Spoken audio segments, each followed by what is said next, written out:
If you've ever doubted someone close to you, if you've ever felt excluded from your own family, then this might be a story for you. Please follow this channel to not miss any chapters. And if you're watching from somewhere in the world, leave a comment. I'd love to know where you are from, because perhaps we're not alone in the things we thought only we experienced. I'm Claire Thompson, 29 years old, and I carry wounds from the past that even now I'm not sure have fully healed or are just cleverly concealed beneath a thin layer of skin. I was born and raised in a quiet suburb north of New York. My house sat on a street lined with maple trees, where autumn brought down golden memories. I was an only child, and my mother, Elizabeth, was a gentle, refined woman with a smile that could soothe any anger I had as a child. But she didn't live long enough to see me grow up. She passed away from breast cancer when I was just 16. Her death wasn't just a void, it was a whirlwind that tore my father, Richard Thompson, and me out of our orbit. Strangely, instead of breaking apart, it brought us closer than ever. My father was a quiet, principled man, but he had a rare tenderness for someone in real estate development. On Sunday mornings, when the weather allowed, he'd wake me with the smell of coffee and peanut butter toast, and we'd head to the harbor to sail his small boat, which he jokingly called the Silent Sail. That's where he taught me to read the wind, to wait patiently for the tide, and where he said things I'd never forget. Claire, if something feels off, don't ignore it. Your gut, your intuition is often more accurate than fancy words. I grew up in those arms of unconditional love. Dinners were conversations, not TV news. Summer vacations were cross-country road trips, no phones, no work. Just my dad and me, a bond that seemed unbreakable. But when I was 19, things began to change. My father started dating a woman named Vanessa Cross. They met at a charity event he sponsored. Vanessa stood out, flowing blonde hair, impeccable outfits, a voice sweet as sugar but leaving no aftertaste. She worked in image consulting, a profession I always found somewhat artificial. At first, I was happy for him. He'd been alone for 3 years since Mom's death, and if someone could make him laugh again, I'd support it. Vanessa had 2 children from a previous marriage, Ethan, then 13, and Chloe, 11, which she said ended painfully. I tried not to doubt her, tried to believe her story, but some things reason couldn't explain while my heart kept whispering warnings. I remember the first time Vanessa and her kids came for dinner at our house. The meal was perfect, largely thanks to my dad's private chef. Vanessa smiled charmingly, repeating that there was no need to go overboard since she wasn't a stranger. Ethan asked about the value of a painting on the living room wall, while Chloe fiddled with my mother's watch, a wedding gift my father kept in a glass case. I felt uneasy, but blamed myself. They're just kids. I'm being too sensitive. After dinner, while washing dishes in the kitchen, I overheard Vanessa whisper to my dad in the living room, "You don't need to keep those old things around the house. It'll keep Claire stuck in the past." Those words, light as a breath, pierced me like a tiny silent nail. That night I went to my mother's room, kept untouched since her death, and noticed some picture frames were missing. My parents' wedding photo, the picture of the 3 of us from our last beach trip. No one said anything, but I knew someone was slowly erasing my mother's presence from this house. I told my dad. He was quiet for a long time, then said, "Claire, I understand. But give them a chance. Vanessa's trying." Was she? A few weeks later, my father announced they were getting married, just 6 months after meeting. I was stunned. He wanted me to be a bridesmaid. I had no real reason to refuse. Everyone said my dad had found happiness again. They didn't see what I saw, didn't hear what I heard. On the wedding day, I wore the emerald dress Vanessa picked, unflattering for my skin tone, but she insisted it was neutral and elegant. I stood by my dad as he said his vows. His eyes were still kind, but something had changed. When Vanessa read her vows, I had an inexplicable feeling her words were so perfect. They seemed scripted, yet devoid of emotion. And when she turned to me, her new husband's only daughter, she gave a faint smile, as if I were just a minor character in her story. At the reception, as I struggled to swallow bites of wedding cake amid endless toasts, Chloe approached me and said, "Mom says this is our house now. I can pick any room except Dad's. She says your room has the best balcony." I looked at her, an innocent 11-year-old with a bright smile. But inside, something broke quietly, irreversibly. I didn't know then that it was just the beginning. That the lost doubt and fear I felt that night would haunt me for nearly a decade. I also didn't know that one day I'd have to fight, not just for my inheritance, but to protect the truth, honor, and memory of my beloved father. Because wounds from the past, no matter how old, can bleed again. After that whirlwind wedding, I tried to leave as soon as I could. I applied to a university on the West Coast, a decision I justified as exploring the world. But really, it was to escape the house that had once been my sanctuary, now suffocatingly unbearable. I arrived in San Francisco with 2 suitcases, a partial scholarship in communications and marketing, and a heart not yet healed. My father saw me off at the airport. He hugged me tightly, gave me a few words about eating well and staying healthy, then said, "No matter where you are, you're still the center of my world. Never forget that." I laughed and nodded, but in his eyes I saw a faint weariness, something nameless, but real. At first we kept in touch regularly. Sunday night calls were sacred. He'd tell me about new projects, I'd share stories about classes, professors, and my cramped shared apartment. Vanessa occasionally joined, smiling awkwardly, telling Dad to sleep early, or me to take care like a polite stranger. But over time, the calls grew less frequent. First, it was because Dad was busy, then because he was tired. Then Vanessa started answering for him always, with a breezy excuse: "Richard's sleeping. He just took his meds. Don't worry, it's just a cold." I believed her, until I came home for winter break in my junior year. My father, once tall and vibrant, was visibly frail. His skin was pale, his eyes glassy. When I asked, he only smiled faintly. "Getting old, kid. The body knows when to slow down." But it wasn't just age. Something was wrong. He often mixed up dates and times, retelling old stories as if they were new. At dinner, he looked at the grilled meat and asked Claire, "Do you still like this?" even though I hadn't eaten red meat since I was 17. I turned to Vanessa, who was pouring white wine into a crystal glass. "Is Dad on any new medication?" She smiled. "Just vitamins. Everyone needs them at his age." I nodded, but doubt gnawed at me. In the bathroom, I noticed pill bottles with no clear labels, just handwritten notes. Morning white pill, evening blue pill. No drug names, no prescriptions. My father was meticulous and principled.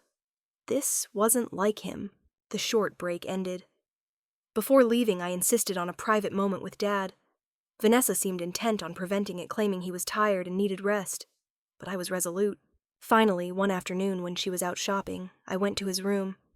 He lay there, afternoon light filtering through the window, making his face even more shadowy. "Dad!" He turned his head. When he saw me, his eyes lit up faintly. "Claire, you're here. Good. I need to tell you." He grabbed my hand, his grip weak but firm. "If something happens, find Eleanor. She knows what to do. I've arranged." I held his hand tightly, my heart pounding. "What's going on, Dad? What are you talking about?" But then the door opened. Vanessa walked in carrying paper bags, her voice cheerful. "Oh, Claire, I got ginseng tea for your dad." Her eyes flicked to our clasped hands, then to me, cold, fleeting, unnoticed by anyone but me. After that, I called more often, but it grew harder to reach him. Vanessa always answered, "He's sleeping. He's not feeling well today." "Don't call at this hour. The doctor says to limit contact." I started feeling like a stranger calling a hotline. I texted Eleanor, but her replies were cautious, only saying, "Things are fine. It's better to meet in person." I booked a trip home for the summer, planning to stay longer and get to the bottom of it. But I didn't make it in time. A week before my flight, I got a call. Not from Vanessa or Dad. From Ethan. "Claire, Mom told me to call you. Dad, he's in the hospital, St. Joseph's. You should know." No explanation, no emotion. Just a cold notification followed by a long beep. I hadn't expected that my father's whispered words, "Find Eleanor," would be his final warning. Or that what I thought were vague instincts were actually clear signs of a storm I was about to face alone. Before I continue with the most painful part of my journey, I want to ask you something. Have you ever loved someone so much that you'd trade everything just to see them one last time, even through a glass barrier? If you know the pain of being denied a goodbye, please follow this channel and share your story in the comments. You might not be alone. Your story might help someone else through similar pain. I arrived in Boston on a gray Wednesday morning, hours after Ethan's curt call. On the flight, I couldn't sleep. My mind spun with unanswered questions. What happened? How was Dad? Why didn't anyone call me sooner? St. Joseph's Hospital sat near the Charles River, a cold glass building as silent as the rest of the city in autumn. I rushed to the reception desk. "Richard Thompson, admitted yesterday. I'm his daughter." The nurse checked the system. "Room 414, cardiology, but I'm sorry, the patient's file only lists his wife and 2 children." I froze. "I'm his biological daughter."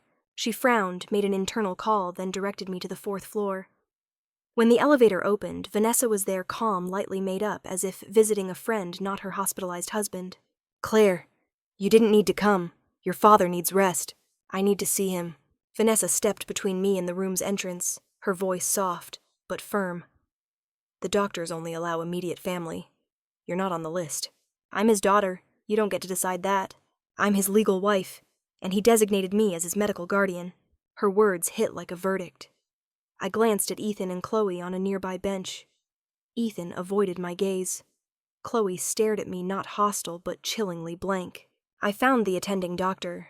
After some explaining, he allowed me a few minutes. But less than 5 minutes later, he returned tense. "I'm sorry. His wife insists the patient doesn't want visitors outside the immediate family," I shouted. "That's not true." My father would never refuse to see me, but no one took my side. A security guard approached. I had to back down, swallowing my anger, pain, and helplessness. The next 3 days were hell. I camped in the hospital lobby, tracking shift changes, questioning every nurse. Some showed sympathy, others were distant. All repeated the same line: the patient's family requested limited visitors. On the 4th morning, as I sat in the ground floor cafe, I got a call. An unfamiliar doctor's voice. "Ms. Claire Thompson. I'm Dr. Kaplan. I'm so sorry. Your father passed away at 5 a.m. today." I stood frozen. In that moment, the world blurred. No goodbye, no final touch. Just a late phone call. The funeral was held 3 days later at an unfamiliar funeral home in Brookline. Not the chapel where my mother was laid to rest. Not the place Dad once said he wanted to return to. I only learned about it from an old friend of his, Walter Bennett, who was shocked I hadn't been formally notified. At the funeral, the doorman asked my name, then pointed me to the back row. Up front, the family seats were filled: Vanessa, Ethan, Chloe, and a few of her relatives. No one looked back at me. The service began. The officiant spoke hollow words about a wonderful man, loving husband, exemplary father to a newly formed family. No mention of me, no mention of my mother. When it was time to view the deceased, I stepped forward, but a tall man stopped me. "Family first. Please wait." I waited. When my turn came, the coffin was already half closed. I saw my father's face one last time, a distant, still profile. Then they sealed it. At the reception afterward, Vanessa smiled and chatted like a model widow. I stood in a corner sipping cold tea. Every glance avoided me, as if I were a ghost at my own father's funeral. I was about to leave when I overheard Vanessa talking to a man who looked like a lawyer. "The will reading is Tuesday." Robert was very clear. "Everything's prepared." I approached. "I need to know the details." Vanessa turned her eyes, icy. "Claire, you're not invited. This is private for those named in the will." I was speechless. Excluded from hospital visits, sidelined at the funeral, and now cut out of the will. I left, walking through the rain back to my hotel. I sat for hours in the dark, clutching an old photo frame of my dad, the only thing I'd taken from the house that was once mine. I'd lost my father. But worse, I'd been stripped of the right to love him, to mourn him, as a daughter should. I didn't know then that this pain, this helplessness, would become my only source of strength to rise. That behind that perfect charade, the truth was waiting to be uncovered. 3 days after the funeral, I was still in Boston. I wandered my small Back Bay hotel room, surviving on cold coffee and voids. No goal, no job, no family, no direction. Just a loss so vast I didn't know where to put it. Then at 9 a.m., a knock came. I opened the door. Eleanor Davis stood there, my father's assistant of nearly 15 years, a discreet and careful woman who never appeared without a good reason. She wore a dark wool coat, her eyes scanning the hallway before whispering, "I shouldn't stay long." But he told me to deliver this in person. I stepped aside, letting her in. Eleanor sat, opened her large purse, and pulled out a cream-colored envelope sealed with red wax. My father's familiar handwriting was on it, "Claire. Only open when I'm gone." I gripped the letter, feeling like I was holding the last piece of his soul. Eleanor spoke softly. "He gave me this 6 months ago. Told me not to mail it. No one else could know. If something happened, I had to find you in person." I looked at her, my voice trembling. "He knew more than we thought. But he didn't have enough time." She stood, grabbing her purse. "I have to go. But Claire, if you open that letter, be prepared. Nothing will be the same." I waited until Eleanor left. Then I locked the door, drew the curtains, and sat on the bed's edge. My hands shook as I broke the wax seal. Inside were 3 things: a 3-page handwritten letter, A sealed envelope bearing the stamp of Harrington and McNally Law Firm. A bank card with a safe deposit box address and a small silver key. I opened the letter first. My dearest Claire, if you're reading this, I couldn't say goodbye as I'd hoped. I'm sorry, not just for leaving, but for leaving you in a maze of lies I couldn't escape sooner. Vanessa isn't who I thought she was. At first, I believed she brought joy life. But small things became terrifying. Medications changed without explanation. Old friends disappearing calls, blocked letters lost. I doubted then, suspected, then feared. I don't know what she wants, but it's not just to care for me. So I changed my will. Not out of favoritism, but to protect you and ensure the truth isn't buried with me. In the safe deposit box is a copy of the new will, along with documents you'll need. If my fears are right, you'll need them. Find Caroline Lawson, an independent lawyer I trust. Eleanor has her contact. I'm sorry I wasn't strong enough to do this sooner. But you are different. You've always been my light. And I believe you won't let anything or anyone dim it. With all my love, Dad. I cried not from pain, but because I knew even in his final moments, my father was fighting for me. For the truth. And now, it was my turn to fight. I took a cab to the bank listed on the card, First National Bank downtown branch. After verifying my identity and key, I was led to the basement where the safe deposit boxes were kept.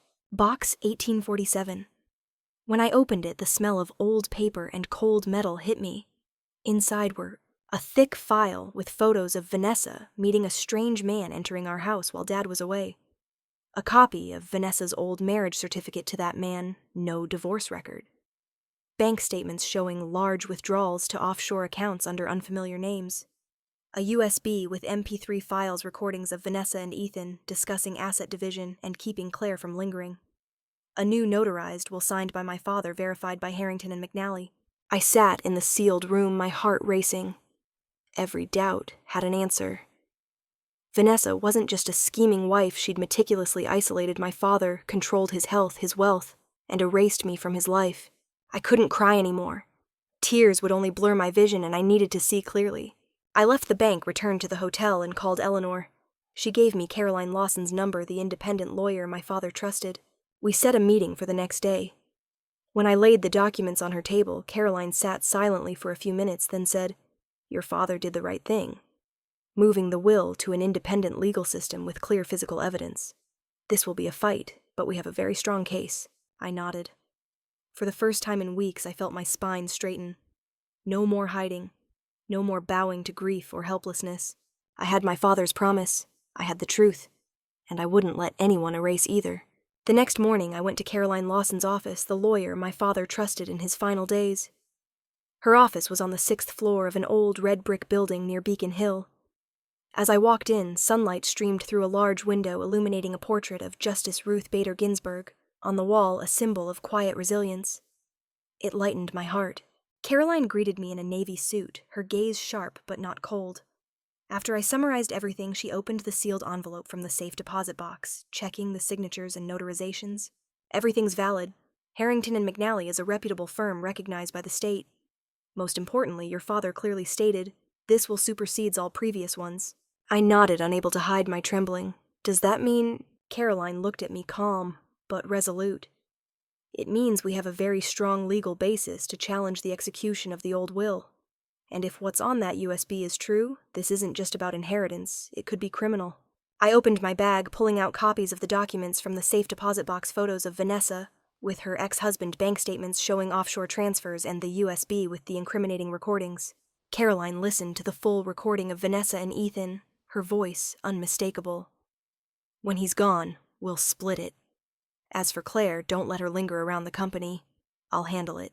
She pressed pause, looking at me intently. We need to act immediately. I'll file an urgent motion with the Boston District Court to halt the old will's execution and open a preliminary investigation. We'll also request a temporary freeze on all estate assets. I took a deep breath, not from fear, but because I knew there was no turning back after this step. That afternoon I met Walter Bennett, my father's longtime friend, and the lawyer who'd handled his earlier will. He was retired but kept a small office near Cambridge. When I walked in, he looked at me with a mix of pity and anger. "Claire, you should have been called to the funeral. You should have..." I cut him off, pulling out the new will. He took it read, every line carefully.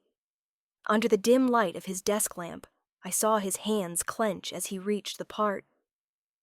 In the event of my death under unusual circumstances, I request a forensic investigation and review of all medical records from my final 6 months. Walter folded it, his voice hoarse. Robert wasn't one to suspect lightly. If he did this, it's more serious than we thought. I told him about Caroline, the evidence, and the legal plan in motion. He nodded. Good. And there's something else you need to know. He opened a drawer, pulled out an old green envelope, and handed it to me. 3 months before he passed, Robert came to me. He didn't explain much, just said, "If Claire's in trouble, tell her the official will reading will be at Harrison and Powell. But something's not right. Make sure she knows the time if she's not invited." I opened the envelope and email printout from Harrison and Powell, stating the date and time, Tuesday, 2 p.m. next week. "Vanessa won't expect you to show up," Walter said. "But I think it's time you stood before them not as the excluded daughter, but as the rightful heir." On the way back to the hotel, I sat quietly in the cab, my head against the window. Boston's autumn streets turned red and gold, like old memories being repainted.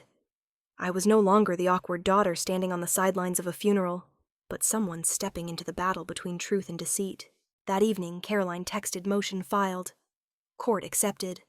Temporary order will be issued within 48 hours. All assets are frozen until a preliminary ruling. Vanessa can't transfer anything now. I set my phone down, looking out the window. Moonlight fell on the table where I'd placed the will, my father's letter, and the safe deposit key, lifeless objects that had saved me from oblivion. I whispered, "I've started, Dad, and I won't stop." Before I share the most pivotal chapter in this journey to reclaim the truth, if you're following along with each chapter, please hit the follow button so you don't miss what's coming. This story isn't just mine. It could be a wake-up call for someone you know quietly enduring injustice in their own family. Let's make the voice of truth heard together. I arrived 15 minutes early, standing outside the Harrison and Powell office building, like an outsider awaiting a summons to battle. In my hand was a small leather bag holding all my hope, my father's true will notarized, sealed by Harrington and Associates, and backed by copies filed with New York's state notary. My heart pounded not from fear, but because justice was nearing its moment to be named. I stepped into the lobby. The receptionist looked surprised. "Your name isn't on the list, Ms. Thompson." I smiled politely. "I'm Richard Thompson's biological daughter, and I believe I should be at my father's will reading." A hurried internal call followed. Minutes later, the meeting room door opened. Gregory Harrison, Vanessa's lawyer, stepped out. His eyes met mine briefly. Then he nodded slightly, gesturing me inside. "The meeting's already started, Ms. Thompson, but if you insist, you may attend as a witness." Inside the minimalist room, a long mahogany table held 3 people, Vanessa Cross in a stark black dress, Ethan and Chloe silent on either side. Vanessa's gaze cut into me like a thin blade shock, then quickly masked by feigned calm. "Claire, I thought you'd gone back to San Francisco." I stayed composed, pulled out a chair, and sat across from her. "I just want to hear my father's final words, like any daughter would." Gregory Harrison began reading the will he held, the old one drafted a year before my father's death. It left everything real estate company shares, art collection, investment accounts to Vanessa. Ethan and Chloe got separate trust funds. My name wasn't mentioned. Vanessa placed a hand on her chest, her face full of crocodile tears. Richard was very careful. He knew Claire wasn't really invested in this family. I stood, opened my leather bag, and handed Harrison the sealed envelope. "I'm afraid the will you just read is no longer legally valid. This is the most recent one, drafted 6 months before my father's death. Notarized, filed with the state, and witnessed by 2 independent parties." The room's air turned icy, as if a frigid wind had swept through. Vanessa stared at the envelope like it was a bomb. Nonsense. Robert would never... I'd know if he changed his will. Harrison, though rattled, did his job. He opened the envelope, checked the seal, and skimmed the first pages. When he looked up, his face had changed. "This document is valid. The language is clear. It includes a clause revoking all prior wills." And he flipped a page. It designates Ms. Claire Thompson as the primary heir. Vanessa shot up from her chair. "This is a conspiracy. She forced him to sign when he wasn't lucid. It's forged." I kept my voice steady soft. I didn't need to force anyone. "My father gave this to Eleanor, his most trusted confidant, after leaving the company. I also have copies of the filing receipt from Harrington and Associates and the state notary. If you want to sue the court, we'll hear it publicly." Ethan bowed his head. Chloe looked at her mother, eyes red. Vanessa's face contorted. Then she burst into a manic laugh. She must have drugged him. Claire's always been jealous of my happiness. It's all a performance. Harrison's tone turned stern. "Mrs. Cross, if you continue with such statements, I'll have to pause this meeting. This document needs verification, but legally it currently overrides the old one." Vanessa stood frozen, clutching her purse. "No one takes what's mine. No one." She stormed out, heels clacking on the wood floor like sharp slaps of defeat. Ethan and Chloe followed silently. The room held just me, Harrison, and an odd silence. "I'm sorry," he said. "I didn't know about this update. It seems your father had good reason." I nodded, saying nothing. My father once told me, when truth arrives, it doesn't need to shout. It just needs to stand firm. Today, the truth stood tall. But I knew the fight was only beginning. Vanessa wasn't the type to accept defeat quietly. I left the building with lighter steps, but a heavier heart. To protect what my father left his estate and his honor, I'd have to face something worse than lies a woman losing everything. And when someone's desperate, they'll burn it all down. Before I share this next part, ask yourself, can a letter from someone gone change how you view an entire chapter of your life? If you've found a note from the past from a parent, lover, or old friend that made you forgive the unforgivable, share it in the comments. And don't forget to follow the channel. The gentlest parts often come after the storm. The old house in suburban New York had gathered dust since my father's death. After the chaotic will reading, Caroline suggested I return to inventory the estate and review family records. The court had temporarily upheld the new will, but Vanessa would surely appeal. I needed everything clear legally and mentally. I didn't expect to feel much returning here, but when I turned the key and heard the soft click, I had to pause for a long time. The house was eerily quiet. The smell of old wood mixed with the familiar dampness of paper and books. My father was more a reader than a talker. Vanessa had long removed the old photos, but faint rectangular dust marks on the walls remained a reminder of what once was.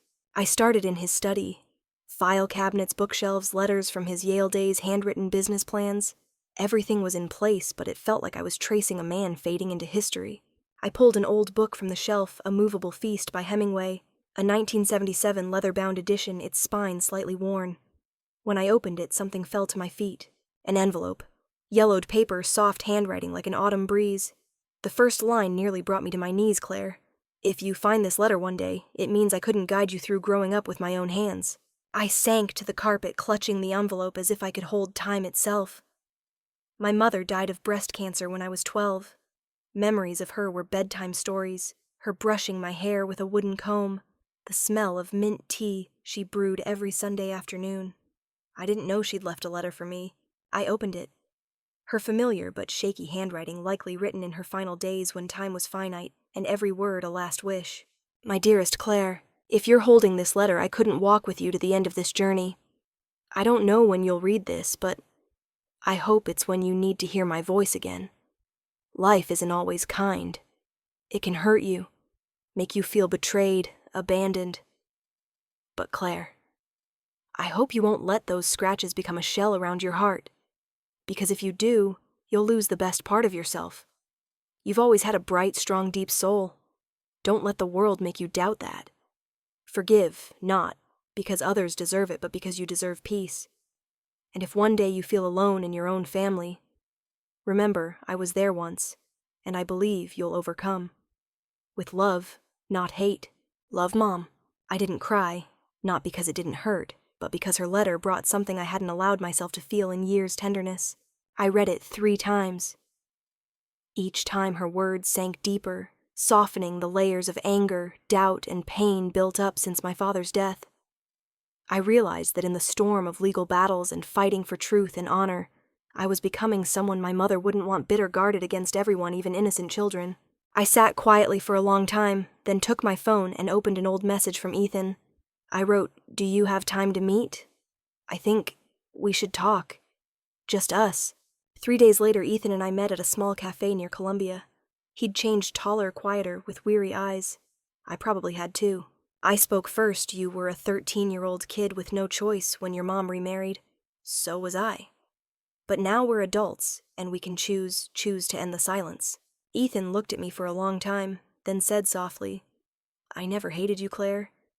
It's just, Mom controlled everything, even our feelings. Once I saw her switch Dad's medication labels. When I asked, she freaked out, grounded me for a week. I took a deep breath. I don't blame you, or Chloe. But I don't want my siblings living in fear and silence. I told him about my mother's letter, not the details, just its spirit about forgiveness.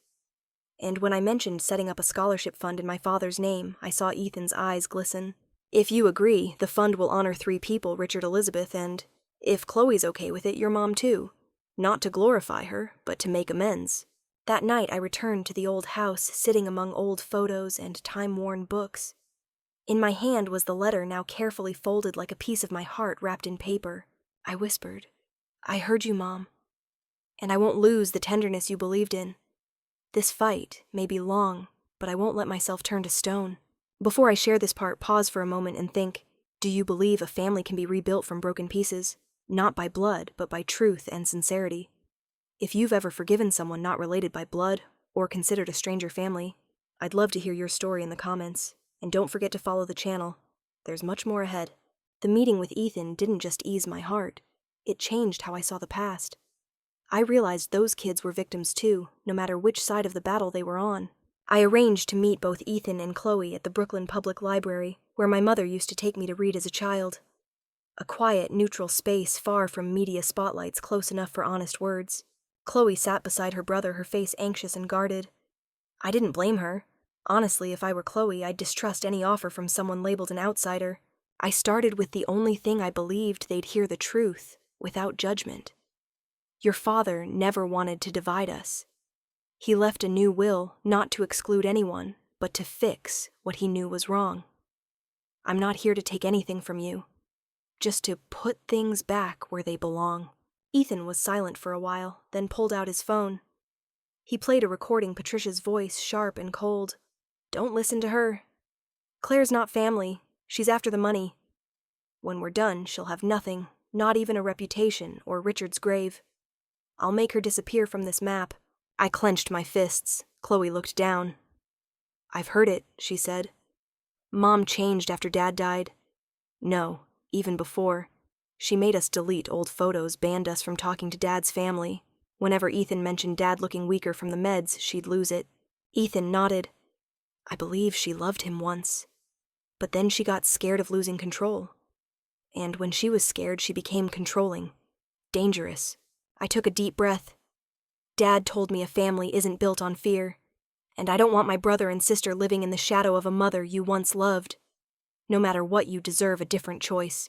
I pulled out 2 folders, one labeled Ethan, the other Chloe. "These are for the scholarship fund I'm starting, officially called the Richard and Elizabeth Thompson Education Fund. For young people who want to stand on their own step out of the dark. No strings attached. You don't owe me anything. This is how I keep my promise to my dad and my mom." Chloe's eyes welled up. "I don't know what to say." "You don't have to say anything. Just use it well. And live kindly as he would have wanted." I left the library feeling lighter. I couldn't erase what happened, but I'd opened a new chapter. No hatred, no swords, just choices. But peace didn't last long. The next morning, Caroline emailed me urgently. "Subject: media alert. Patricia strikes back." I turned on the TV. A morning news channel aired a live interview. Vanessa Crosshair, lightly waved makeup, flawless, sat on a sofa beside a famous journalist, her voice breaking. I was pushed out of my late husband's heart by a daughter who barely visited him. I don't understand why Claire wants to ruin my image. She's manipulating the law, fabricating lies, smearing me, and now even turning my children against me. The host asked, "Are you saying Claire Thompson forged the will?" "I believe so. Richard would never do that. She manipulated him when he was at his weakest. Now, I just pray justice prevails." I turned off the TV, not because I couldn't take it, but because I was too familiar with her twisting the truth. Caroline called. "Don't respond. The media is a battlefield of emotions. The courtroom is where we fight." I nodded. But I couldn't shake the feeling that another storm was coming. Vanessa was crafting a victim narrative, and if the public believed her, I'd lose not just my reputation, but my chance at justice. That night I got an anonymous text: "They won't stop. Get ready. Patricia has something you haven't seen." I didn't know who sent it, But I knew one thing: the next step wouldn't be easy. I didn't know what to feel when I heard Patricia Cross had been arrested. Part of me, the daughter excluded from the will, relegated to the back row at the funeral, denied a final look at her father, felt satisfied. Not glee, but a quiet relief that the truth finally had a voice. But the other part just felt empty. She was charged with multiple counts: falsifying legal documents, elder abuse, and obstructing justice. Her actions controlling my father's medication were investigated thoroughly after the safe deposit box evidence was submitted. Patricia wasn't immediately detained. She was released on conditional bail at first, but after threatening a witness, the person who helped draft my father's new will, an arrest warrant was issued. When Caroline told me Patricia was being transferred to a medium security facility in another state, I thought that was the last I'd hear of her. I was wrong. One December afternoon, while I was at the Scholarship Fund office, my phone rang. It was a staff member from Essex County Correctional Center, Ms. Thompson. I'm calling at the request of Patricia Cross. She's asking for a brief phone call. She has one question. I stayed silent, but didn't hang up. Her voice came through hoarser than I remembered Claire. I know you don't want to hear me, but I'm begging for one thing. Please let me see Chloe one last time. I don't have much time here. I'm being transferred soon. I'm not asking for forgiveness. I just want to see her. Once. I put the phone down, torn. Every memory of her was a cut. Her cold eyes, venomous words, the fake smile when she declared me no longer family. But then, another voice spoke in me. My mother's letter: I hope you won't let those scratches become a shell around your heart. I called the center back. I agree, on the condition it's supervised. 15 minutes only. No blaming, no harsh words. If there are, I'll end the visit immediately. The visitation room at the correctional facility was cold and sterile. Gray walls, a metal table bolted to the floor, 2 guards standing a few meters away. Patricia was let in. She was thinner, her hair grayer, her eyes missing their usual fire. Chloe sat beside me, her hand trembling, but not pulling away when I held it. Patricia looked at her daughter for a long time before speaking. Chloe, I know you don't want to be here, but I couldn't leave without saying something. Chloe didn't respond. Patricia turned to me, her voice low. You think I'm a monster, I get it. Maybe I thought I was a winner once. But when it all fell apart, I realized I don't even know who I am anymore. She looked back at Chloe. Don't let her become like me. Don't let anger drive you. Don't live in fear of loss. I'm not asking for forgiveness. I'm just asking. Don't be me. The air was thick, frozen. Chloe spoke soft as a breeze. I used to love you so much. And that love, it'll live somewhere else. But I won't continue this cycle. I looked at Patricia, no longer angry, just seeing a woman who'd lost herself. You made your choices, and you chose wrong. But this last thing, if it's sincere, might be the only right thing you've done. She bowed her head. A guard signaled time was up. As she left, Patricia turned back, her eyes glistening. Thank you for giving me a chance to not leave in silence. On the drive back, Chloe leaned her head on my shoulder. We didn't speak, but I knew something had been released, not for Patricia, but for us. I once thought forgiveness was a gift for the wrongdoer. Today I realized it's a gift I give myself to move forward without carrying the weight. The trial was set for February 12th, my 30th birthday. I sat in Manhattan's Supreme Court Room 4, on a cold wooden chair among strangers. Reporters packed the hallway, camera flashes flickering through the glass door behind the judge.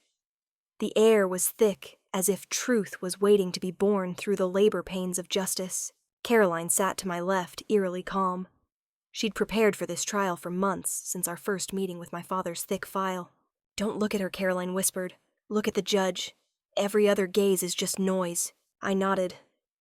Patricia was let in through a side door, hands cuffed in a pale gray suit, head bowed. No longer the woman who controlled everything. She was just a defendant now, and I was no longer afraid of her. Judge Cohen entered, gavel striking. This court begins the trial of the Thompson case, disputed will, and related criminal charges. The defense lawyer Harrison argued to dismiss the new will's validity, citing psychological coercion. Caroline stood clear and sharp. We have the original will validly notarized with 2 independent witnesses, one being Mr. Thompson's longtime lawyer. They'll testify today. First was Walter Bennett, silver hair, old suit, sitting straight as an oak. Mr. Bennett, how long did you know Richard Thompson? Over 20 years. I was his lawyer and close friend. Did you confirm Mr. Thompson was fully lucid when drafting the new will? Absolutely. He was clear about his purpose, reasons for changing it, and concerns about his wife's control over his medication and assets. Caroline presented medical records, a notarization video, and my father's handwritten notes from the safe deposit box. Next was Ethan. He stepped to the witness stand, surprisingly calm. Mr. Ethan Cross, confirm. Did you observe any unusual behavior from your mother during your stepfather's illness? Ethan looked up. I saw her switch medication labels, check his phone, and ban me from contacting my grandmother. Were you coerced or promised anything to testify? No. I'm here because it's the right thing. Caroline glanced at me, nodding slightly. The prosecution added evidence from a nursing home investigation where Patricia had forged signatures for another patient. After 2 days of arguments, the judge ruled, based on the evidence, this court recognizes the will dated February 14th as valid, nullifying all prior wills. The defendant, Patricia Cross, is sentenced to 20 years for falsifying legal documents, elder abuse, and conspiracy to obstruct justice. The court also recommends investigating medical manipulation. The final gavel rang like a bell closing a long nightmare. I exhaled, not from exhaustion, but relief. For the first time in years, I could stand without bowing. I hadn't just reclaimed the estate, I'd reclaimed my father's honor, the man who taught me kindness, even when no one stood with me. Caroline squeezed my hand. You did it. No, we did, I replied. Outside reporters swarmed. I didn't answer. I looked at the cameras and said, justice doesn't come from anger. It comes from persistence. Today, I didn't win. My father was heard. That night, I returned to the old house. The front porch light was new, the windows repainted. Alone in the study, I played my father's last recorded words. If something happens, don't hate. Live right. That's how you keep humanity in this world. I sat at his old desk, fingers brushing the letter my mother left. And I thought maybe they're watching not with pride, but with peace. I returned to the old house one early spring morning. No more snow on the porch, no more silent watchers from the legal battle days. The house was quiet, but no longer cold. It felt like it was waiting for me, not as a mute witness, but as an old friend opening its arms. The oak door was new, but I kept the old brass handle my father installed. Each touch felt like hearing his laugh, small details, but they're the soul. I spent the first months restoring familiar corners, my father's small library, the kitchen where my mother hung handwritten menus, the backyard where we sailed paper boats every summer. Not to return to the past, but to preserve what was good. Chloe visited sometimes. Ethan helped fix the old heating system, remembering every pipe as if the house were part of him. We were no longer people with different last names, but people choosing to stand together. Weeks later, I launched the Elizabeth and Richard Foundation, a scholarship fund for children who lost parents to illness or legal turmoil. I chose the name not just to honor my parents, but to affirm true love never dies. It just needs a place to grow. The fund started small, 2 scholarships in the first year, but I knew it would grow like seeds of kindness sown with integrity. The media, once eager to smear me, now called me the compassionate heir. But I knew titles didn't matter as much as why I did it. I didn't do it for praise, but because I was once a child who needed someone to say, it'll be okay. In late May, I held a memorial for my father at the Hudson Yacht Club, where he taught me to tie ropes, where he whispered, the world's vast, but love's close enough to carry. The guests were few family, my father's old friends, a handful of loyal company staff. Walter sat in the front row. Caroline arrived quietly but gripped my hand during my speech. I stepped up, no notes, looking at the river glinting like memories. I thought losing Dad meant losing my way. But now I understand he never left. He's here in what I choose to keep. He lives in how I see the world, in every act I take to ensure no one else falls into the darkness he did. I didn't cry, not because it didn't hurt, but because I was living true to the deepest will my father left: integrity, kindness, no compromise with wrong. Guests shared stories, a boss who answered emails at 4 a.m., a friend who remembered employees' kids' birthdays, a man who knitted scarves for his wife every winter, despite clumsy hands. That night, I sat alone by my father's grave at Rockwood Cemetery next to my mother's. A crescent moon hung quietly, the air soft with fresh-cut grass. I placed my hand on the stone, whispering, I did what you wanted, Dad. I kept my promise. And I finally understand. Your true will wasn't in a safe deposit box or a list of assets. It was in how you lived. Your true will was integrity. And I've carried it in my heart from the first day to now. I closed my eyes, not expecting to hear anything. But in my heart, a soft voice rose like a breeze. I know, Claire. I know this story ends here. But if you've followed me to this final chapter, I hope you'll carry one thing with you.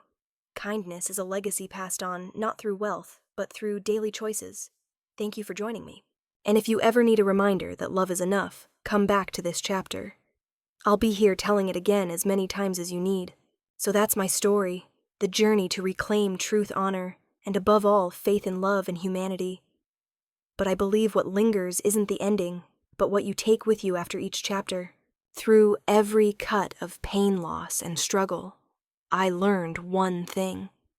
Justice doesn't come only from courts, but from how we choose to live kindly, resiliently, refusing to let others' darkness dim our light. True love isn't perfect, it's what we choose to preserve, even when it's cracked. And forgiveness isn't a gift for the wrongdoer, it's how we free ourselves from hatred. If this story touched you even in one detail, I hope you'll leave a comment, share your feelings, or simply follow the channel.